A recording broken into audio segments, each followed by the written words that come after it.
حکیم لقمان علیہ الرحمہ اللہ تعالیٰ کے ایک نیک دنا اور سہلے بندے تھے۔ آپ کو اللہ تعالیٰ نے حکمت عطا فرمائی، جیسا کہ قرآن پاک فرقان حمید میں ہے وَلَقَدْ آتَيْنَا لقمان الحکمہ۔ حضرت لقمان نبی نہیں تھے، لیکن اللہ نے انہیں بصیرت، عقل اور دانائی عطا فرمائی۔ بعض اقوال کے مطابق آپ حبشی نسل سے تعلق رکھتے تھے اور ایک لکڑہارا یا درزی تھے، مگر آپ کی دانائی کے باعث بادشاہ اور عوام سب آپ سے مشورہ لیتے تھے۔ یہ نصیحتیں ایک باپ کی اپنے بیٹے کو دی گئیں ہدایات ہیں جو ہر دور کے لیے مشعل راہ ہیں۔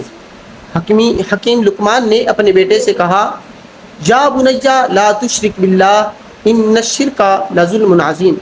اے میرے بیٹے، اللہ کے ساتھ کسی کو شریک مت ٹھہرا، بے شک شرک بڑا ظلم ہے۔ ووصینا الانسان بوالدیہ، ہم نے انسان کو والدین کے ساتھ حسن سلوک کی تاکید کی ہے۔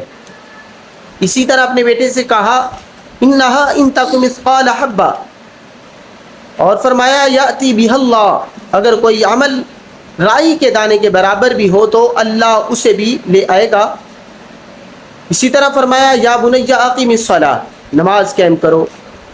اسی طرح فرمایا نیکی کا حکم اور برائی سے روکا، وأمر بالمعروف ونہی عن المنکر۔ اسی طرح فرمایا واصبر علی ما اصابک، صبر اختیار کرو۔ اسی طرح فرمایا ولا تصعر خدک للناس، تکبر نہ کرو۔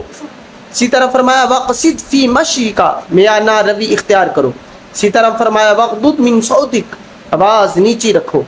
حکمت، عقل اور دانائی یہ سب اللہ کی عطا ہیں۔ حکیم لقمان اللہ کے ایک نیک بندے جنہیں قرآن نے لقمان الحکیم کہا، ایک دن وہ اپنے بیٹے کو مخاطب کرتے ہیں، الفاظ نہیں گویا خزانے ہیں۔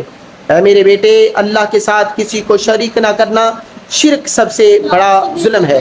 ماں باپ کا حق پہچان، وہ تھکے بجھیلے تجھے پالا، تجھے سنوارا، نماز قائم کر، نیکی کا حکم دے، برائی سے روک، اور جو مصیبت آئے صبر کر۔ لوگوں کے سامنے غرور نہ کر، زمین پر اکڑ کر مت چل اور آواز نیچی رکھ، کیونکہ سب سے بری آواز گدھے کی آواز ہے۔ یہ صرف لقمان کے بیٹے کے لیے نہیں، ہر بیٹے، ہر بیٹی، ہر امت کے لیے ہیں۔ اپنے بچوں کو صرف دنیا کی تعلیم نہ دیں، انہیں لقمان کی نصیحتیں بھی سکھائیں۔